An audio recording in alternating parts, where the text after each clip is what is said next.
tangu miaka ya jadi na jadi, kanisa huwa halina uwezo ama watumishi hawana uwezo kujenga makanisa ama kufanya miradi ya makanisa. Mara mingi huwa kuna pesa zinatolewa na wahifadhi na wanaojitolea, either kuwe ni harambee na mambo kama yale yote, na hizo pesa zikija kuna vile huwa zinatumika, na strategy inatumika ni transparent in most churches.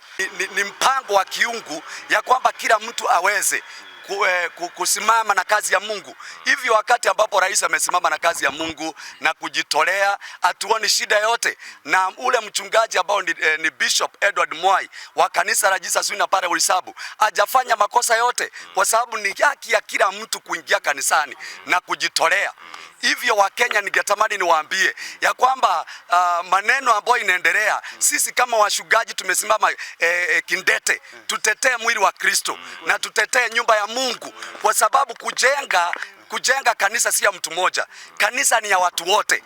Kwa hivyo kile ametoa kama rais wa Kenya na ametoa kanisani, kile kiko ni kwamba katika kanisa kuna mikakati na kuna mipangilio ya kikanisa kuhusu ukusanyaji wa sadaka. Na kwa hivyo hiyo ni jambo ambalo tunafaa tuambie Wakenya ya kwamba hatujaruhusu Wakenya kuinukia mwili wa Kristo, kwa sababu mwili wa Kristo na siasa ni jambo mbili tofauti.